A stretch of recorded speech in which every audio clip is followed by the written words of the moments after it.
Good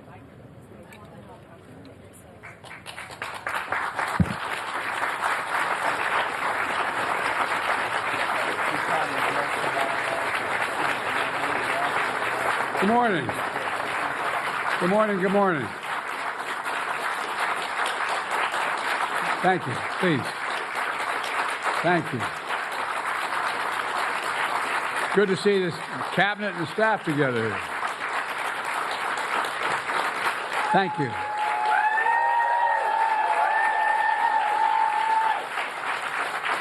Thank you, thank you, thank you. Please. Thank you, thank you, thank you. It's good to see you all. Particularly good to see my granddaughter sitting in the front row here. Hi, Finn. How are you, honey? For over 200 years, America has carried on the greatest experiment in self-government in the history of the world. And that's not hyperbole, that's a fact. We're the people. The people vote and choose their own leaders, and they do it peacefully. And we're in a democracy. The will of the people always prevails. Yesterday, I spoke with President-elect Trump to congratulate him on his victory. And I assured him that I'd direct my entire administration to work with his team to ensure a peaceful and orderly transition. That's what the American people deserve. Yesterday, I also spoke with Vice President Harris. She's been a partner and a public servant. She ran an inspiring campaign, and everyone got to see something that I learned early on to respect so much, her character. She has a backbone like a ramrod. She has great character, true character. She gave her whole heart and effort, and she and her entire team should be proud of the campaign they ran.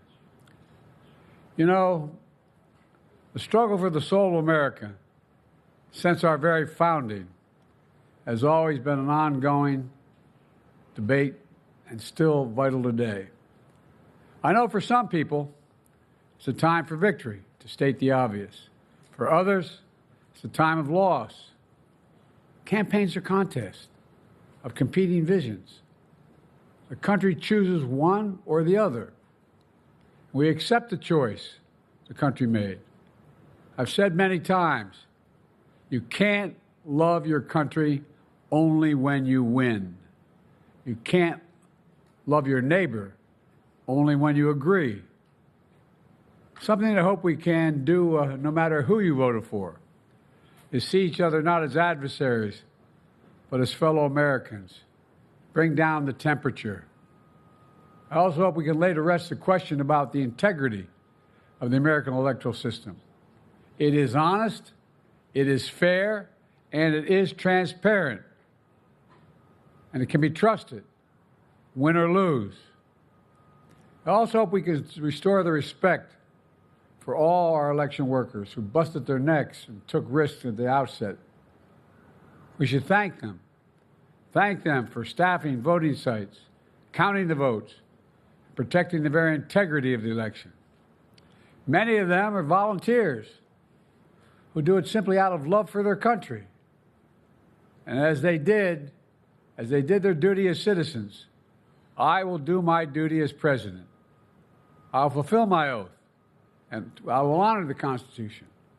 On January 20th, we'll have a peaceful transfer of power here in America. To all our incredible staff, supporters, cabinet members, all the people who've been hanging out with me for the last 4 years, God love you, as my mother would say, thank you so much. You put so much into the past 4 years. I know it's a difficult time. You're hurting. I hear you and I see you.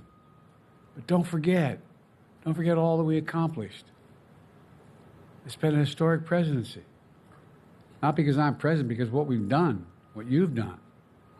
A presidency for all Americans. Much of the work we've done is already being felt by the American people, but the vast majority of it will not be felt over the next 10 years. We have legislation we passed that's just only now just really kicking in. We're going to see over $1 trillion worth of infrastructure work done, changing people's lives in rural communities and communities that are in real difficulty because it takes time to get it done. and so much more. It's going to take time, but it's there. The road ahead is clear, assuming we sustain it. There's so much we can get done and will get done based on the way the legislation was passed. And it's truly historic.